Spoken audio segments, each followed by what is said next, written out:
O'Reilly and welcome to Katio's Food Carnival.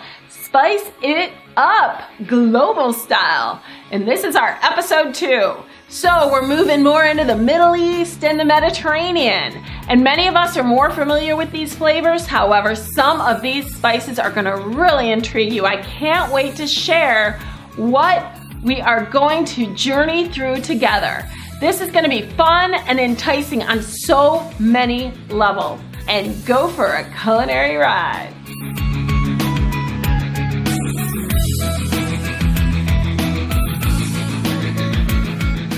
Hi, I'm Katie O'Reilly. Welcome to the Carnival Kitchen. Spice it up global style.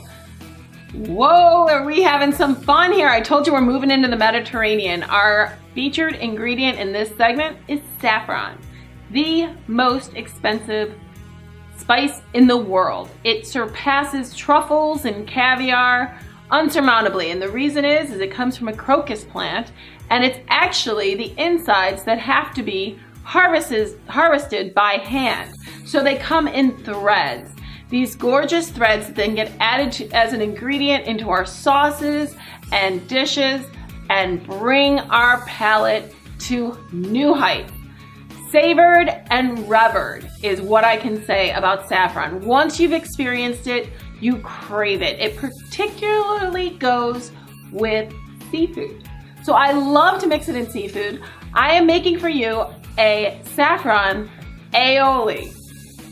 One of the most expensive spices on earth is saffron. It's mind-blowing. It comes in threads, but how do we work with it and what does it go with? If you haven't been to Spain, you may not have experienced a lot of saffron in your dishes. However, it's a very prominent ingredient in the Mediterranean. What do we do? The spice itself looks like little red threads. It is so cool, and it can vary in price depending on its source of origin. So you evaluate what it means to you. But when we are working with it, we're gonna what we wanna do is create things that carry that saffron flavor. And one of the most beautiful marriages is seafood with saffron. And seafood goes very well with an aioli, which is a garlic mayonnaise. Now, if you'd like to, go ahead, get the recipe, add your egg yolks, your oil to your mixer, slowly, and make your own mayonnaise base. However, for these quicker purposes, I'm gonna show you how you can still work with it. Take a pinch of your saffron and add it in advance into your lime juice, just so it rehydrates just a little bit. Stir it in, let it sit there, and let's keep mixing our other ingredients. I've got a cup of mayonnaise, and that is just your favorite mayonnaise. I did not make this one fresh on my own, so if you don't want to go through all the labor of every step being a homemade ingredient, that's just fine. That's just fine. We're still going to add 2 cloves of ground garlic. Yum, love garlic. Salt to taste. I've got 2 tablespoons in here. I'm going to add slowly. I can always add more later. And then I've got a 1/4 cup of olive oil to thin it out. And once again, I'm going to do that kind of to textural desire. All right, keep stirring that. And then we're gonna get in there with our saffron lime juice. And see how orange that's becoming? And it's really turning our mayonnaise to this beautiful color. Now those are gonna get buried in there and keep changing and keep working. So I'm gonna keep going with that. Oh yes. Oh, we've got saffron coming to the surface. We're loving this. You want it a little thinner, like I said. A little more oil. Slowly is good with that so it doesn't separate too much. And voila, kitchen magic proves. Gorgeous saffron aioli. It's garlicky, it's creamy, and you can see those gorgeous saffron threads. Wait until you see what I top with this. And what we have before us is an amazing Spanish paella. I'm not going to demo the whole paella, but I will tell you, you want to make it in layers, and once you saute all your ingredients, your chicken, your sausage, your rice, for about 15 minutes each, take them out, set them aside, you build it eventually with the rice, add your seafood, and don't stir it for 15 minutes at the end. That's the real trick to get that crispy bottom in your pan. Saffron aioli topping our incredible Spanish paella is the ingredient that brings us into the new spice dimension. The creaminess adds to the rice and really brings that flair. I love to garnish with parsley and lemon. Once again, paella is a treat for the whole family. You set it down, you dive in. A real simple dish that looks complicated because it's bright is chicken scallopini. Let me just quickly demo because it's got a bigger name than the dish required. Oh, very easy dish to make. Add your olive oil in your medium-high heat, and this chicken is trimmed so beautifully. So take only the pieces that you want, lay them in here so it's cooking up. These are thin, so we can go on that higher heat. You hear that sizzle? That's just great. After it's in your pan, I want you to add your salt and pepper. Season your chicken while you're cooking it. Only about 3 to 4 minutes on each side. Once it reaches that beautiful, nice golden brown, here's what we get. Now let's take a look at our saffron cream. Once your chicken's done, you can either deglaze the pan or just make a simple cream sauce, which is your butter, flour, roux, adding your cream, maybe a little garlic if you want. Once this is made, you can even make this in advance. This is when you'd add the saffron threads. If you want to add onions or garlic to that, that's fine. And look at what we've designed here. Wait until you see this dish pulled together. And then I lacquer it with that saffron cream sauce and it's ready to go. And this Italian pasta can either pair with it or stand on its own. Let's take a look. Radicchio. That's what it looks like as a head. It's got a bitterness to it. But when you add your olive oil to your pan and your little bit of garlic, oh, you know, 3-4 cloves, who's really counting? Then what we can do is just move this around, get that nice and warmed up, but we do not want it to burn. So before it can get to a burn level, I have rough chopped my radicchio because this will reduce and wilt. But I want a nice amount for not only bitterness, but crunch and for color. How beautiful. We've also got our endives. I love endives, and you know what? Many cultures don't realize you can fry them, and they get amazingly, they hold their texture and their wateriness, so they become a real craveable vegetable, especially in a wintry pasta. We're trying to break up that saffron cream. Okay, we're gonna let these caramelize. Just keep moving them around in your pan. These are going to be lacquered in that garlic and olive oil. Let's reduce this for another, let's just cook this down for another 3 to 4 minutes. And just remember, if you're vegetarian, the pasta does not need to go with the chicken, and you don't need to put the prosciutto in there. Top it and garnish it with just a little crispy prosciutto if you're not vegetarian, or just Parmesan cheese. And it's an excellent partner to that chicken. We'll be right back with our next spice. This is exciting.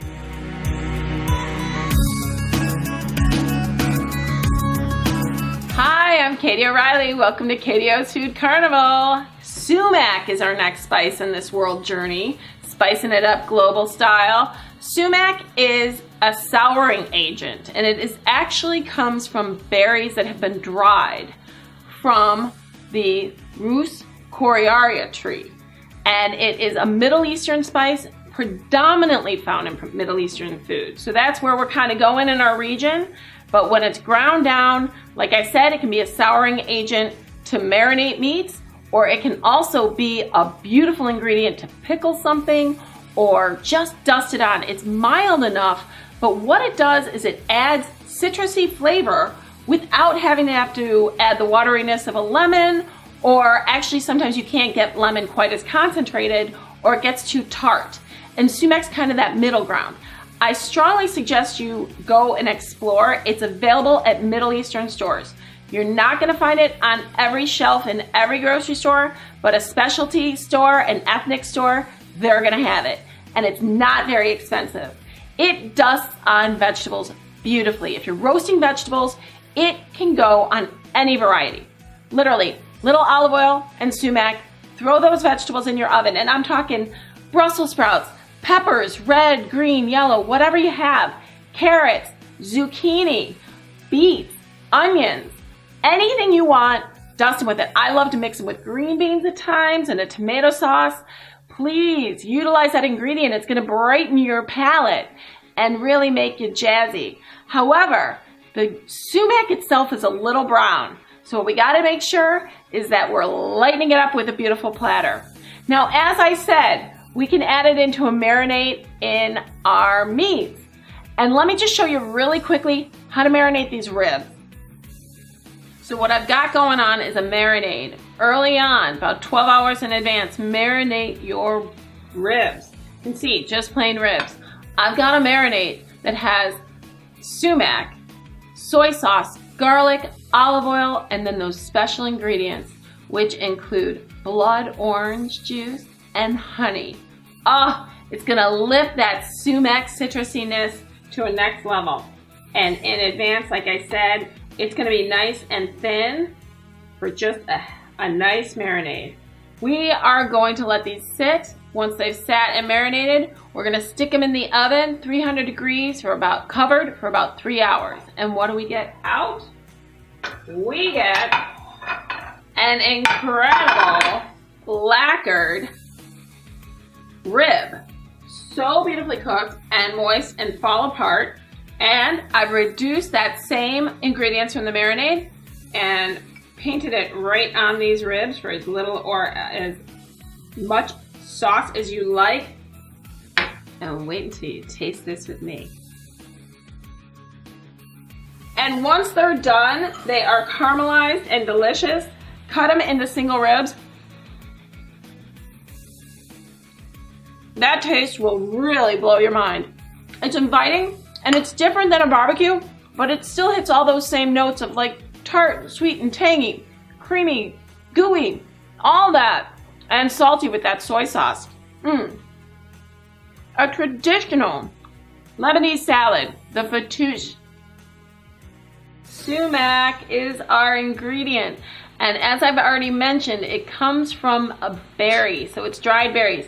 It's got a citrusy flair that really lifts your ingredients, and it's perfect in this Lebanese Middle Eastern salad called fattoush. How about we get started? In our dressing, we're gonna take that sumac, and sumac is just ground like a powder. We're going to let it rest and hydrate into 4 tablespoons of warm water before we ever use it. So you want it to get into a watery mixture. Let that sit about 10 to 15 minutes before you even start making your dressing. Your dressing is going to include olive oil, lemon juice, pomegranate molasses, which is a real trick, and we're gonna add a little dried mint, and we're going to add that sumac. And once those ingredients, if you wanna add garlic or like salt and pepper, of course, to taste, this is all to just taste. We're gonna let our dressing sit to the side to get nice and marinated and mixed, and put it on after we toss the ingredients to our salad. I'm taking a bit of romaine, roughly chopped, because this is like a real rustic family salad. I like the dark greens, like a nice mixture, a melange in there. This is gonna be a nice hearty bowl. All right, let's mix these up. Okay, in addition to that, chopped green scallion. Oh yes. Halved cherry tomatoes. always a great ingredient because it is a fruit, so it's gonna blend with that sumac. I like to use the Hot House English cucumbers because we can leave their tender skin on, and just quarter those. And then we're gonna toss in our salad dressing. And what we wanna do is just make sure we give it a little stir, get that all mixed up. Oh yeah. Get that sumac to the surface and get that dressed. Now you wanna make sure you do not overdress, so stop short of overdressing. You can always add more later. Mix it together. Get those greens mixed in. If you do feel like you overdressed your salad, add more lettuce. That really is the trick, but don't do it too early, and don't make your salad too far in advance with the dressing because it will wilt. All right, we are gonna grab ourselves a nice, beautiful bowl. We are going to load it up, depending on how much of the meal this is going to be. That is gorgeous. Make sure those tomatoes and cucumbers show their face. In addition, grab more sumac by toasting your pita, olive oil, sea salt, and sumac in the oven just to get nice and crisp. That is going to act as a sumac crouton. It is so much fun. Now, given the fact that this is just a salad, you can always add cheese. Just leave it. That's a little fresh mint to go. And of course, every good recipe needs a fresh parsley. It's herbal, it's delicious, and voila. Okay, so the Fatouche salad is fabulous and so unique, and it's different than anything we try, but it's a rustic family salad, and there's a number of family recipes out there, oftentimes including those croutons, so that's your main ingredient. The sumac dressing is what really hits that, bright and cheery. Sumac pickled onions. Sumac goes into warm water, so let's take a cup of warm water, cup of apple cider vinegar, put those onions in. You don't even need to cook it. Salt and pepper, that's all you need. Those ingredients, cover it, let it sit on your counter for like an hour. If you want to throw it in your fridge, a little longer, they can sit for like 12 hours. And then we're gonna build our falafel. So we take a beautiful homemade pita roll, and yes, there's recipes to make your own pita roll, which is really dense, but absorbs the flavors really well. And pickled onions, and then just falafel, which is a chickpea mixture with parsley. Go ahead, you can buy a premix, but fry them up yourself, make them into a patty, add those onions and a little plain yogurt with mint and garlic, and you're gonna have a beautiful zesty creation. Hot sauce goes beautifully on this. Zest and cheer come from those onions. They bring that falafel up another level, and they invite you to take another bite. So amazing. This is an ingredient you want to try at home.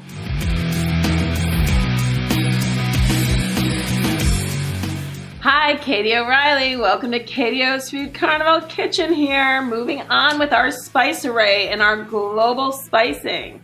Spicing it up global style, and we are moving into two ingredients that I find absolutely so relatable. One is going to be fennel pollen, and the other is juniper berries. Now, why would I intermix these two? Because they kind of go hand in hand in a couple of the recipes, and I thought, let's present them together to see how they highlight each other.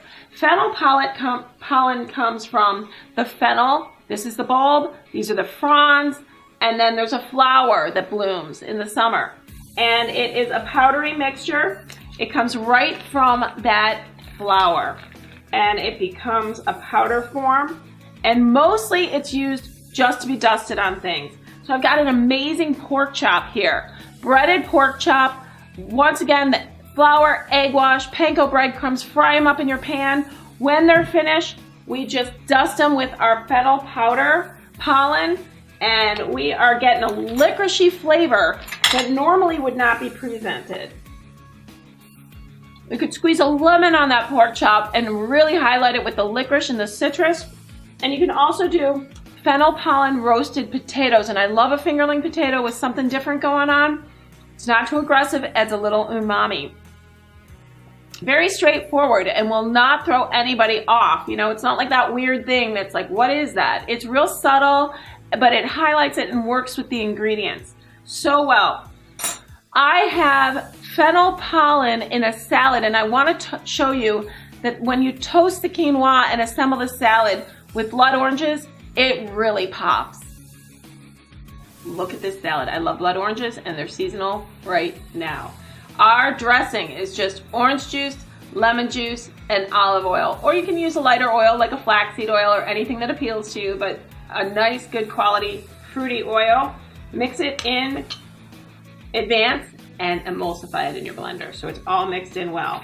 That's got a little salt and pepper to taste. We're gonna dress our greens with that really quickly, and then we're going to build our salad. Toasted quinoa. Put your quinoa in a pan and just toast it with a little olive oil. It gets nutty and incredibly delicious. And it's a little warmed up, so it's gonna be beautifully married with these greens for a little crunch and zest with that dressing that has all that citrusy goodness on it. And then, lo and behold, our regular orange and our blood orange. And blood oranges are so cool. Their flavor is sweeter and it's got more intrigue than a regular orange, but I love both. So I am gonna tell you segments and slices because these are going to be the most craved item in your salad, and it makes it so cool looking. Look at that. Okay, moving on with our ingredients. We've got, I love pomegranate seeds. Oh yeah, makes it exotic. Little toasted almonds. Look at this salad. Your friends are gonna be wowed. You're gonna be wowed. You're eating a major treat. Now, our featured ingredient comes in a little baggie already ground down. It's licoricey. Okay, I'm gonna tell you, fennel pollen comes from a fennel flower, which then we have fennel fronds, fennel bulbs from there, and it doesn't have to even be treated. It's so delicate, it just gets added right on. It marries beautifully with citrus. It's incredible. And if you really want a little extra garnish and kick, put on some of those fronds. And together with that dressing, I know I've said this a few times though, but blood oranges are an ingredient when they're seasonal. Got them, they're vibrant, they're fabulous, and that toasted quinoa and the pomegranate seeds really are a real interesting treat for a salad, a citrus dressing. Fennel pollen right on top of that, you are rocking it. And it's fresh and it's wholesome and it's beautiful to eat. So what I'm moving into now, oh, fennel pollen on octopus. It works great. Octopus, one of those ingredients people would be like, oh no, I can't even imagine making octopus. You braise it, you pan sear it, you dust it with a little paprika and a little fennel pollen, a little olive oil, maybe some balsamic, fennel fronds. You've got yourself such a sea item. You would be so sorry if you missed this. Delicious and tender when braised. Juniper berries. We're seeing them around. They come from the conifer plant, which is a cone that produces berries on a pine tree. We see them in the forest. We see them in our yards. When we work with a salmon, now I have absolutely salt cured with juniper and vodka this salmon. Once you cut it and wash it and slice it, I have paired it with some pickled fennel bulb and some fennel pollen cream, along with these fennel fronds.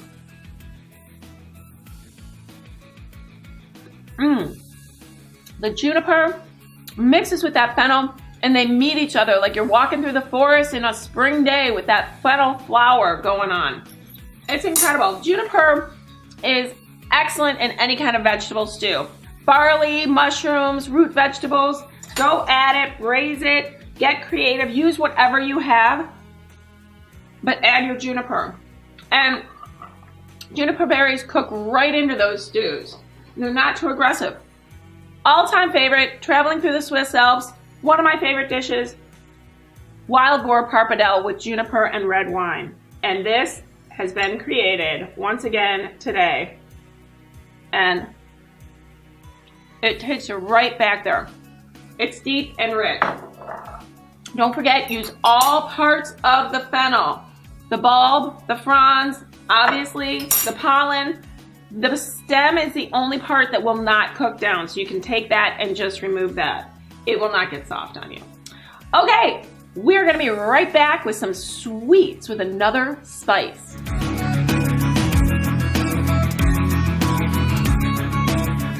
Hi, KDO, Carnival Kitchen. We are baking with our spices, and most of them are sweet, and it's really cool to see. And I'm gonna bring us back a little bit into our juniper and fennel, because I've got an upside down fennel cake that is an Italian style with the fennel pollen, but actual caramelized candied fennel as well.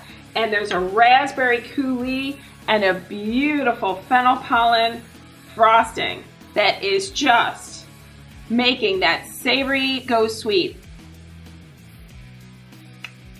Caramelized fennel becomes like licorice candy, but not the chewy kind. It's so fresh and beautiful and natural. It is like, it's like almost an umami sweetness that really meets the palate. So when people say they don't want something too sweet, that's it, because it's sugary, but not like overly sugary. Just delicious, and texturally, it's inviting. And then a juniper. This is a cocktail turned into a confection. This is the gin and tonic cake. We know that juniper berries make gin, which is really an amazing ingredient. When you add tonic and juniper berries into this incredible cake and then frost it and decorate it with frosting, which is sugary, and then the juniper berries, which are crunchy, and it's just, it's a cocktail. And then this is a sugared tonic lemon. Brilliant. Who needs a drink? You got the cake. All right, our next ingredient is called malab and melab, and it is a nutty seed, and I'm gonna kind of hold it up because it can be in seeds or it can be ground. And I don't know how much you can see it, but there's two ways to use it, and if you get the seeds, you wanna grind them anyway to put them into your ingredients. It's used in a number of Lebanese pastries. And savory would be our little cheese pies that are served oftentimes at holidays or just any kind of gathering or feast. And these are savory, but that malab adds a rosy, nutty flavor. But it's not sugary, but it's got a little fruity floral flavor. It really highlights that pastry. Put them in your almond cookies. These are Lebanese pastries often served at Christmas time or the holidays, and they are bursting with tons of sugar. Malab in the crust, malab in the stuffing, walnuts ground down. It's incredible. They are going to bring you into the holiday spirit any time of year. And an almond chocolate frosted cake that is so fun and playful, I can't even quit it. These are little meringue decorations that you just decorate any way you want and get colorful and creative. But this cake has that malab worked right into the batter and into the frosting, and it is moist and decadent. And mixing with those almonds, it's nutty and fantastic. This has been such an amazing episode. Thanks for taking this global journey with me. We have used some incredible spices. I hope you're comfortable using them yourself. I love our time together. Thanks for sharing it with me.